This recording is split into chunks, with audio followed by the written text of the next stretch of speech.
እንኳን ወደ ሚስጥር በሮቻችን በደህና መጣችሁ። በዛሬው ቪዲዮአችን ላይ እንግዲህ የሚያፈቅሩንን ሰዎች መልቀቅ ወይም ቶሎ መተውን ይሆናል የምናየው። አፍቃሪ ተገኝቶ እንዴት ይለቀቃል ልትሉ ትችላላችሁ። ምክንያቱንና መልሱን እንግዲህ አብረን የምናየው ይሆናል። አብራችሁን ቆዩ። ፍቅር ሲጀምር ውብ እንደነበረ ሁሉ ሲያበቃም በክህደትና በቁስል መሆን የለበትም። መለያየት ግድ በሚሆንበት ጊዜ እንኳን የሰውን ሕሊና ሰብረን ሳይሆን የትላንት ውብ ትዝታዎችን ሳናረክስ በክብር መሸኘት የሰለጠነ ማንነት መገለጫ ነው። ታዲያ መውደድ፣ መዋደድ፣ ማፍቀር፣ መፋቀር ከፈጣሪ የተሰጠን ጸጋ ሲሆን መፈቀር መቻል መታደል ሲሆን ደግሞ ማፍቀር የሚችል ልብ ምንኛ የታደለ እንደሆነ እናውቃለን። አንዳንዴ ታዲያ አንዳንዶቹ ማፍቀር መቻላቸውንና ያንን ሰው ያወቁበትን ቀን ያፈቀሩትን ሰው ሲረግሙ ማፍቀር መቻላቸው እድለኛነታቸውን ሳይሆን እድለቢስነታቸውን የሚያስቡና የሚራገሙ አይጠፉ። ሌሎቹ ደግሞ በአንድ ቀን ስህተትና በአንድ ሰው ጥፋት የወንድ ዘር የሴት ዘር እያሉ ሰባራ ልባቸውን ይዘው ራሳቸውን እያማረሩ የሚኖሩም አይጠፉ። እንደዚሁ ደግሞ ሌሎቹ የወንድን የሴትን ዘር እያሳደዱ በአንድ ሰው ጥፋትና በአንድ ቀን ስህተት የሰው ልጅ እንደ ሸንኮራ እየመጠጡ እየጣሉ ቀስታቸውን አነጣጥረው ለበቀል የሚዞሩም አይጠፉም። ታዲያ ይህ ለምን እንደሚሆንና ሳይሆን ማድረግ ያለብን ምንድነው፣ ለምንና እንዴት እንደሆነ አብረን የምናየው ይሆናል። በአንደኛ በራችን ላይ እንግዲህ መተውና በጊዜ መልቀቅ ያለብን ፍቅር ወይ አፍቃሪዎቻችን፣ እሱም የሚሆነው በውለታ ወይም በገንዘብ የምንገባበት ፍቅር ይሆናል። ምክንያቱም ውለታ ወይ ጥቅም ራሱን የቻለ ውለታ እንጂ እንደ ብድር በምንም አይነት መልኩ ተከፍሎ እንደማያልቅ አይጠፋንም። ታዲያ እኛ አንድን ሰው ለራሳችን ጥቅም ፍቅር አስመስለን ስንቀርብ እነሱ ንጹህ ፍቅርን ፍለጋ ወደኛ ገንዘባቸውን፣ ጊዜያቸውን ለኛ መስዋዕትነት ሲያቀርቡ እኛ አብረን ያለን መስሉን ግን የተለያየ መንገድ ላይ ነን። ታዲያ እነሱም ከፍቅር ማዶ እኛም ከጥቅም ማዶ ሆነን የምንቀባበለው ፍቅር መቼም ተመጣጥኖ ሪፍሌክሽን ሊፈጥር አይችልም። እኛም ደስታ ሳናይ ለነሱም ደስታ ሳንሰጥ የማንወጣበት አዘቅት ውስጥ ስንገባ ሕሊናችንም ታስሮ በጨለማ ከምንኖር አስቀድመን ትርፍ የሌለው ገበያ ከምንገበያይ በጊዜ መልቀቅ ይኖርብናል ማለት ነው። እኛም ከዚህ የሕሊና ዕዳ ለመዳን ለነሱም ደስታቸውን በእውነት መንገድ እንዲያገኙ በጊዜ መልቀቅ መቻል አለብን። በቀጣይና በሁለተኛ በራችን ላይ እንግዲህ የምናየው መልቀቅ ያለብን ወይም በጊዜ መተው ያለብን አፍቃሪዎቻችንን ማለት ነው የሐዘኔታ ፍቅርን ይሆናል። ይህ ማለት አንዳንዴ ነገሮችን ሳናይ በችኮላ ፍቅር ውስጥ እንገባና የችኮላ ፍቅር ብዙ ሳይርቅ ለኛ የፍቅር ስሜት እንጂ ፍቅር እንዳልነበር ይገባናል።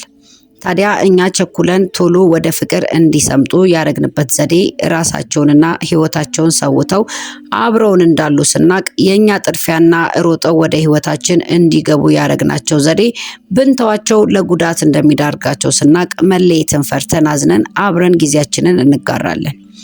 ታዲያ እነሱ አብረን እንዳለን እንጂ በርናችንን እንደሚያገኙ ፈጽሞ ስለማያስቡ ከኛ ጋር የኑሮ እቅዳቸውን ሲያቅዱ አሁንም እኛ ምን እንደምንል ግራ በመጋባትና በማዘን አብረን እያለን የምናሳያቸው ነገር እነሱ ይበልጥ እቅድ እንዲያሰፉ እናደርጋቸዋለን። እኛም ግራ ተጋብተን ጊዜያችንን መጨረሳችን የታየለት ታዲያ የተጓዝንበት መንገድ ሳናካሂዳቸው ጥለናቸው እንሄዳለን። በዚህ ሰዓት ላይ ታዲያ ያ የኛ ማዘን የነበረ ፍቅር ለነሱ ይበልጥ አሁን ነው ሀዘን የምንሰጣቸው መሀል መንገድ ላይ አድርሰን ጥለናቸው ስንሄድ። ስለዚህ እዚህ ነገር ውስጥ እኛም ከምንሰቃይበት ለነሱም ያረፈደ ጠባሳ ሰተናቸው ከምንሄድ አስቀድመን ልንለቃቸው ይገባል ማለት ነው። በቀጣይና በሶስተኛ በራችን ላይ እንግዲህ የምናየው መተውና ወይም ማልቀቅ ያለብን አፍቃሪዎቻችን እንግዲህ የግላዊ ስሜት ፍቅርን ይሆናል። ይህ ማለት አንድን ሰው እንወደዋለን፣ አናፈቅረውም፣ እንዲሄድ አንፈልግም፣ አብረንም መሆን አንፈልግም። ምክንያቱም ከዛ ሰው ጋር አብረን ስንሆን ደስ ይለናል፣ የራሳችንን ግላዊ ስሜት እንጠቀማለን። አንድ አካል አንድ አምሳል የሚባሉትን ታሪክ ግን እኛ እናስበውም። ምክንያቱም እኛ አንድ ያልተሟላ መስፈርት በውስጣችን እንዳለን እናውቃለን። አንድ እግራችን ቤት፣ አንድ እግራችን ደጅ ይሆንብናል። ግማሽ ነፍሳችን ግን ከዛ ሰው ደስታን ያገኛል። ይሄ ያልገባው ሰው ታዲያ የእኛን መውጣት መግባት በምንም ሁኔታ ሊረዳው አይችልም። ምክንያቱም እኛ በራሳችን ራስ ወዳድነት ለራሳችን ጥቅም ስንል የምናሳየው ፍቅር ምንም ነገር እንዲገባው አላደረገው። በዚህ መሃል ታዲያ ድንገት በወጣንበት ሙሉ ነፍሳችን ደስታን የሚያገኝበት ማደሪያ ካገኘን እኛም በዛው እንቀራለን። በዚህ ሰዓት ያ ሰው ለራሳችን መጠቀሚያ እንዳረግነው የገባው ቀን ተጠቅመንበት እንደሄድንና አብሮን የነበረው መንገድ የኛ ፍላጎት ማሟያ ባዶነታችንን ስንሞላበት እንደነበረ የገባው ቀን ለእድሜ ልክ ተሰብሮ ይቀራል። ስለዚህ ሩቅ ሳንጓዝ በጊዜ መልቀቅ አለብን። ምክንያቱም የመጀመሪያውን አይነት ሰው ገንዘቡን፣ ጊዜውን፣ ህይወቱን፣ እቅዱን ጭምር ሰርቀን ስንሄድ እድሜ ልኩን ድሮም ሰው ለሰው ውለታ እያለ ለሰው መልካም እንዳያስብና ሰዎች ፍቅርን ለጥቅም እንደሚያውሉት አይምሮን አሳምኖ እድሜ ልኩን አመድ አፋሽነቱን እድሉን ሲረግም እንዲኖር እናደርገዋለን።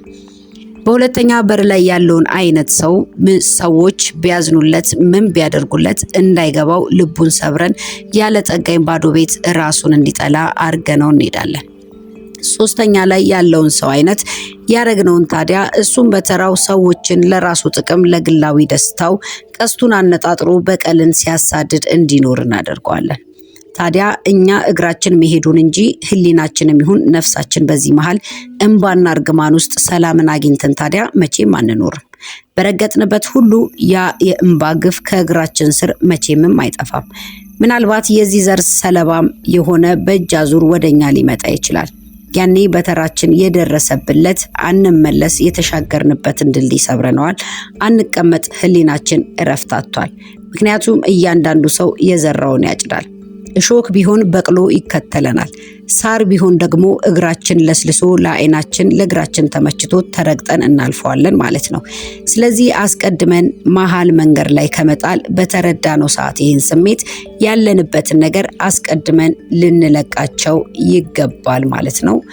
ቪዲዮን ከወደዳችሁትና አስተማሪ ነው ብላችሁ ካመናችሁበት ላይክና ቤተሰብ ማድረግ እንዳይረሳ።